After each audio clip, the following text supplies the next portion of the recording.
In Space Sector 0, the center of the cosmos as we know them, lies Mogo, the central headquarters of the intergalactic police force known as the Green Lantern Corps. Inside their citadel, an important meeting is about to take place, with both the Green Lanterns and the Sinestro Corps all gathering under one roof, beginning a new, unprecedented era for both sides. For the first time ever, the powers of will and fear will work together as one. With the Green Lantern numbers diminished by recent events and the Sinestro Corps scattered across the universe, their only choice is to work together.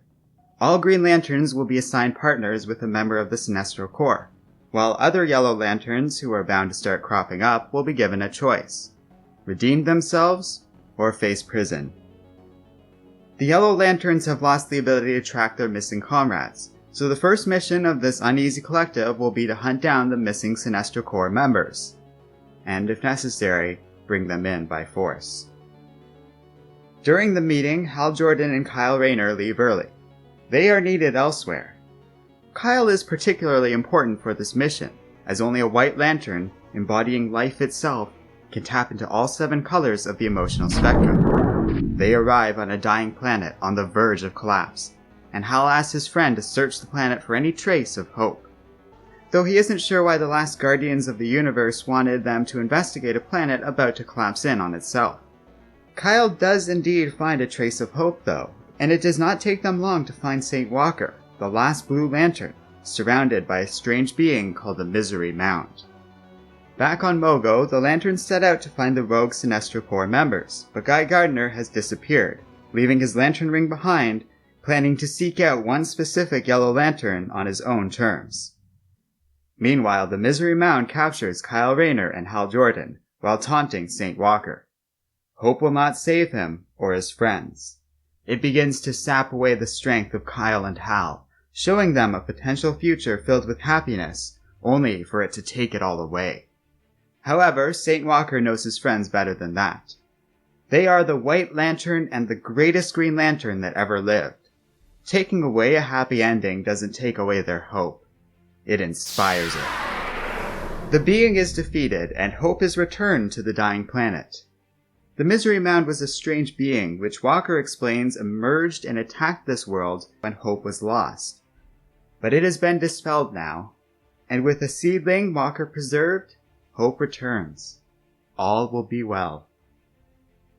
Walker leaves with his friends, happy to be reunited with them, and the 3 head back to Mogo. Elsewhere, on a planet far away, Guy Gardner sits out in the open. He has called out his target to come find him, or be named a coward. Sure enough, the target emerges, and aliens flee at his sight. He is Arkillo, former second-in-command to Sinestro himself. Guy explains the situation with the Yellow Lantern Corps, and challenges Arkillo to take off his ring and fight a man-to-alien being.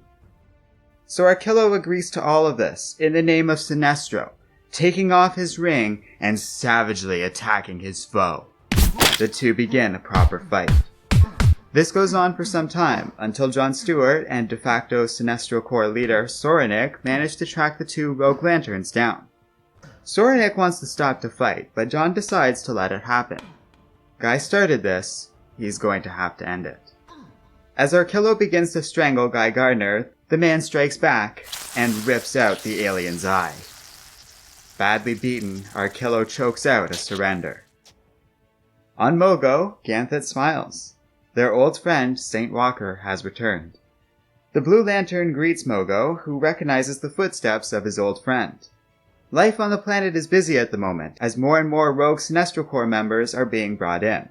Arkillo is among them, while Guy Gardner is stabilized, although still pretty badly injured. Kyle takes it all as a victory, but Hal says they are not done the mission yet. The two approach Ganthet, who reveals he and Sade believe that as the White Lantern, Kyle may possess the ability to resurrect others. The universe needs the blue light of hope now more than ever, but St. Walker is the last one left to wield it. The power battery, the core, the rest of hope is entirely gone. The Guardians and St. Walker himself want Kyle to try and bring them all back.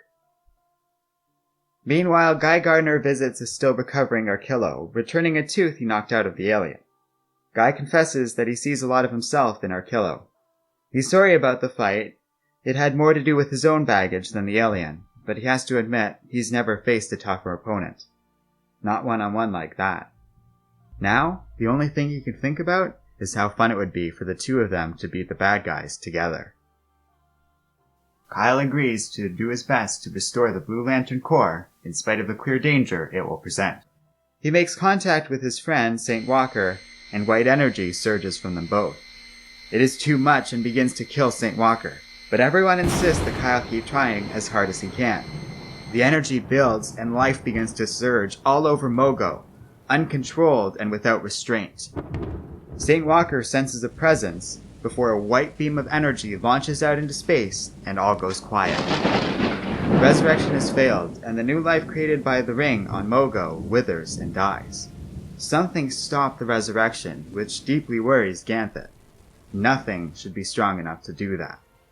Kyle, depowered, says something is wrong with his ring. It sparks. On Yzmalt, home of the Red Lanterns, Atrocitus cries out as blood flows from his eyes and mouth.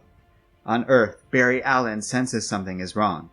And in a dimension beyond space and time, Mr. Oz watches on, commenting that there are so many questions to be answered. Kyle's white ring dissipates and 7 rings of the emotional spectrum form out of it. 5 search for a new host, while the green ring stays behind, content to stay with Kyle. Ganthet comments, for the first time in his very long life, he feels devoid of hope. They have failed. Kyle reminds Ganthet there was a time when he was all on his own, the last and only Green Lantern standing. He didn't know what was coming then, and he doesn't know now. But he knows that the Green Lanterns are back. Ganthet smiles, and Kyle, Green Lantern of Sector 2814, is ready to get to work.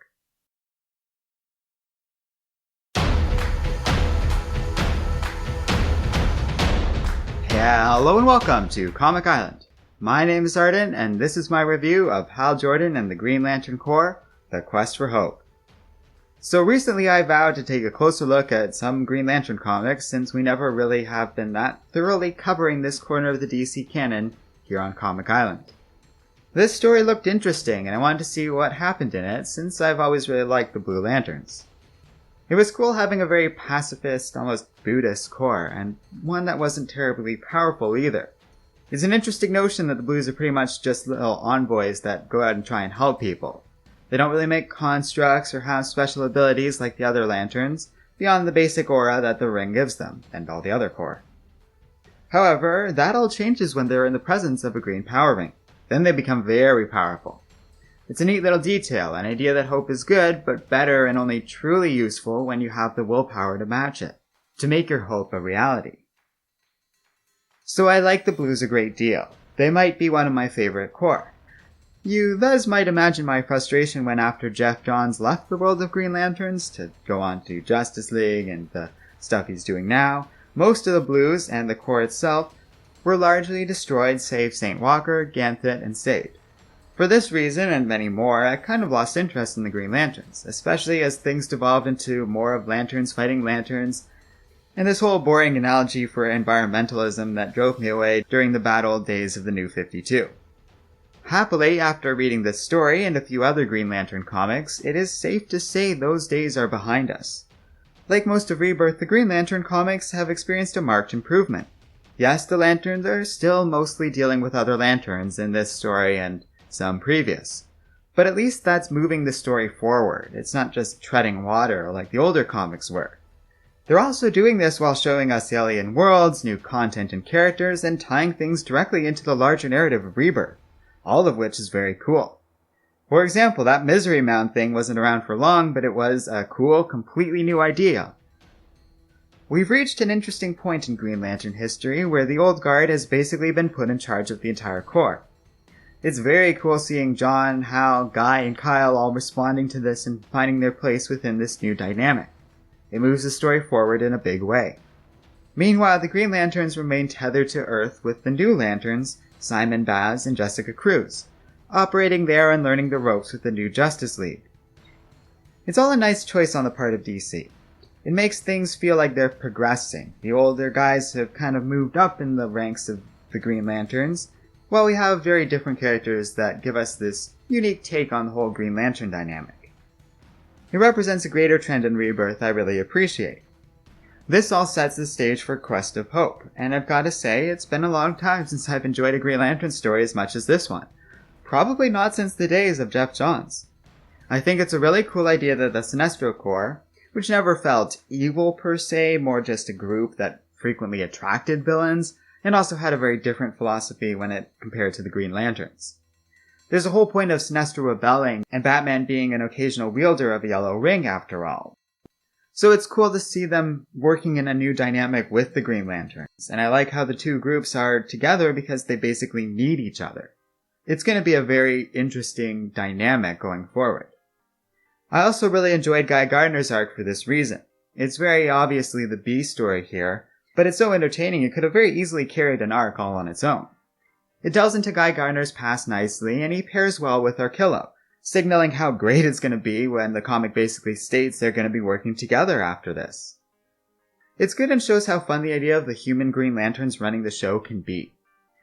This story, but also their careers in general, go a long way to show why they are in this position, and I get a real sense they've all earned their place here.